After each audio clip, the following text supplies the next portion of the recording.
Selamat siang, perkenalkan saya Siti Efrida Smurat, CGP Angkatan 10 dari SMA Negeri 14 Batam.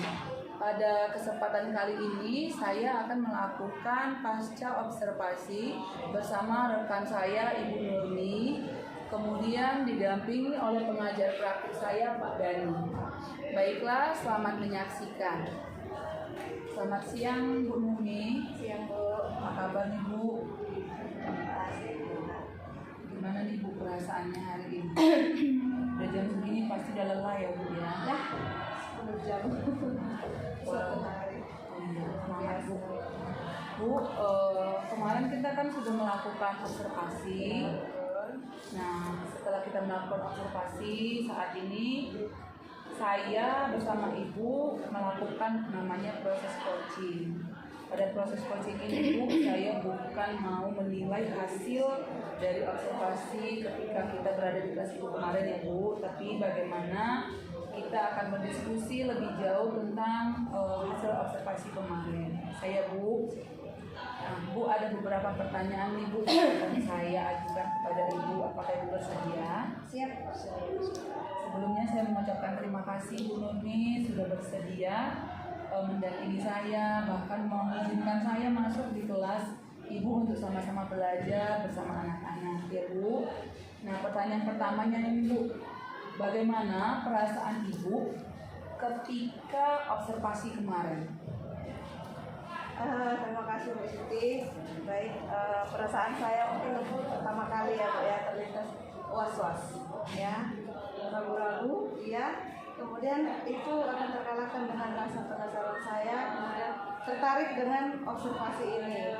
Ada teman yang masuk observasi, berarti saya punya kesempatan untuk belajar apa yang perlu saya pahami dalam pembelajaran, kemudian apa yang perlu saya perbaiki ke depannya.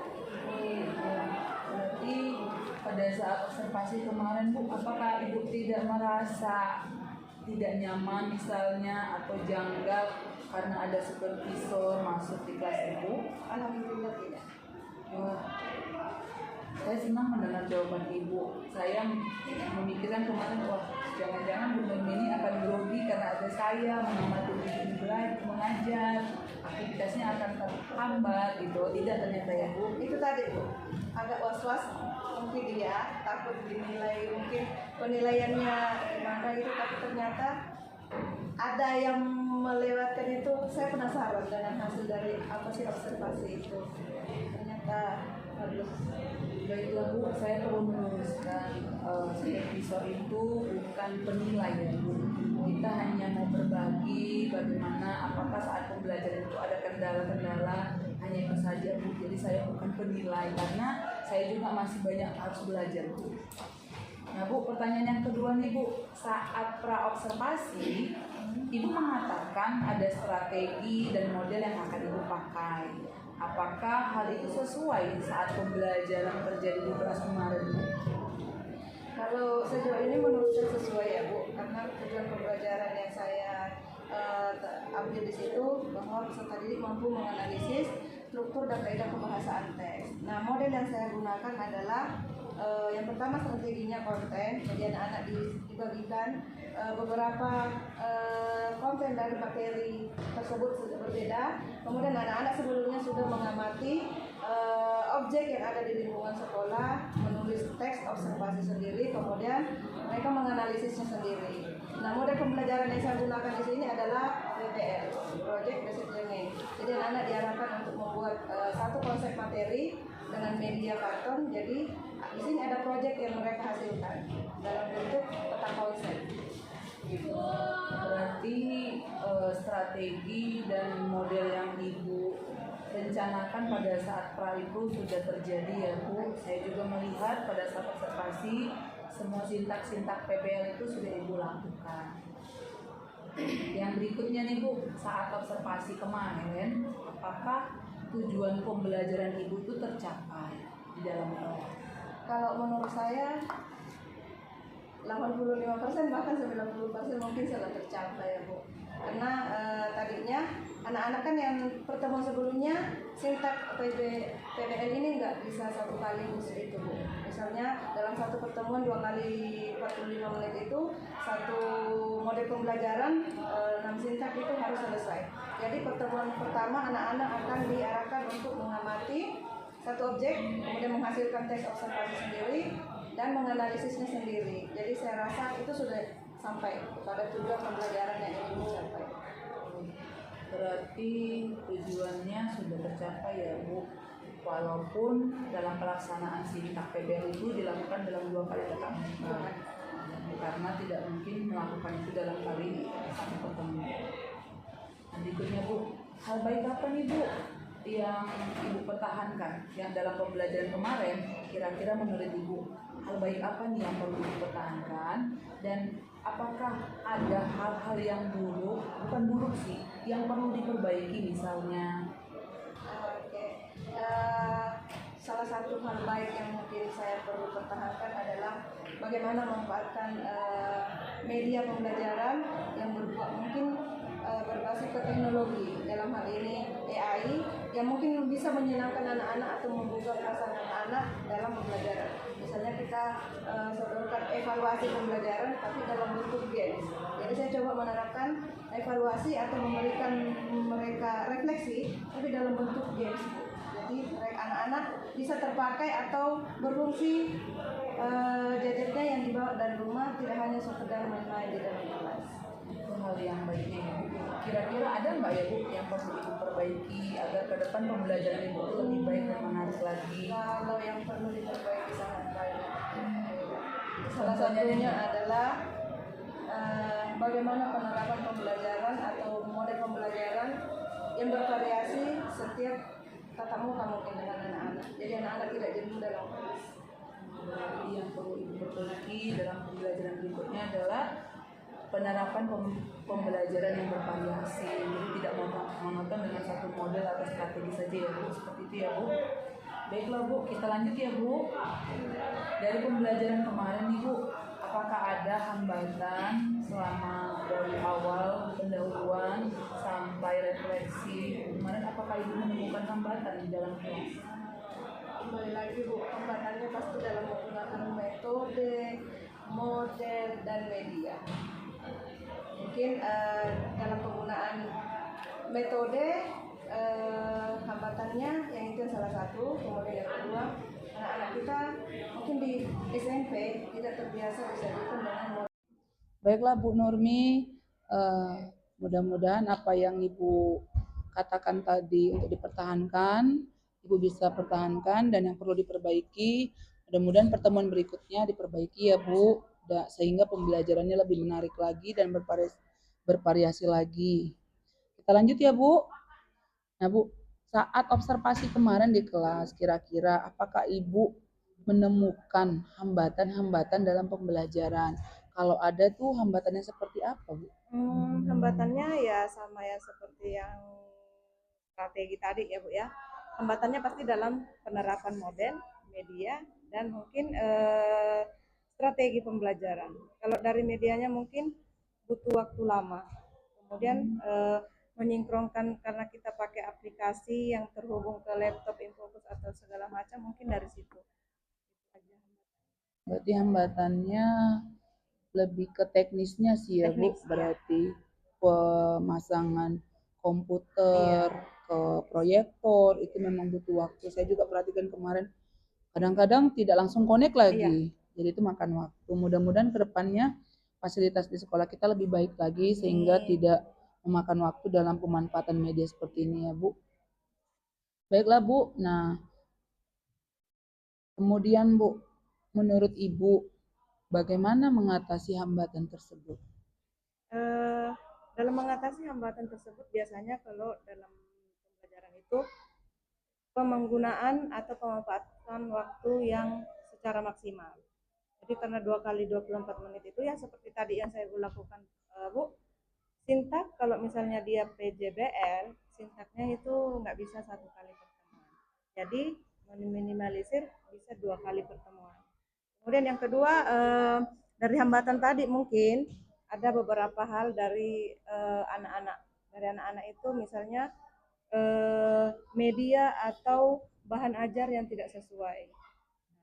Tadi ada teknisnya, mungkin teknis itu akan berpengaruh ke kegiatan anak-anak karena mungkin sudah lama nunggu, terus disajikan meminimalisir waktu yang tadi disajikanlah media ajar bisa dari printan atau apapun itu.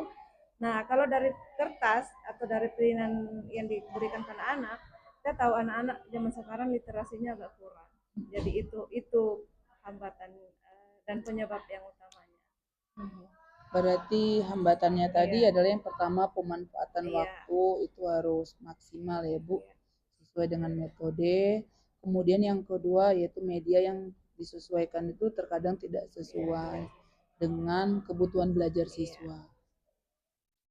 Berikutnya nih Bu, kalau dari semua rencana yang sudah Ibu sampaikan tadi, kira-kira nih Bu, kapan Ibu akan mempraktikkan di kelas rencana-rencana baik Ibu ini? Rencana baik dari hasil observasi kemarin itu menghasilkan beberapa perencanaan perbaikan ke depannya dan saya mulai coba menerapkan per hari ini di kelas yang lainnya. Tapi masih dalam satu tingkat kelas 10. Jadi apa temuan yang saya temukan di observasi kemarin, saya coba perbaiki. Oh mungkin saya bisa menerapkan yang seperti ini ketika anak-anak misalnya sedang berdiskusi. Karena dalam berdiskusi, Bu, anak-anak tidak semua anak-anak bisa mengungkapkan apa yang ada dalam isi kepalanya. Jadi itu mungkin perlu strategi lagi dari guru sebagai fasilitator dalam kelas. Oh, berarti Ibu sudah mempraktikannya sebenarnya hari ini ya. Wah, itu luar biasa nih Bu. Berarti Ibu istilahnya sudah menemukan nih apa yang kurang dari pembelajaran kemarin. Kemudian Ibu langsung eksekusi. Wah, ini langsung dieksekusi. Wah, saya mendukung sekali Bu apa yang telah Ibu lakukan. Jika kita kaitkan dengan skala 1 sampai 10 nih Bu, kira-kira menurut Ibu, Ibu sekarang ini berada di posisi nomor berapa? Nah, ini berat ini, Bu. Kalau saya harus memposisikan diri, saya harus memposisikan diri saya Iya, lebih tinggi ya kan, harus Bu. dong Bu. Tapi saya sebelum observasi kemarin, dari pra observasi sampai ke pelaksanaan observasi, saya menilai bahwa saya butuh belajar.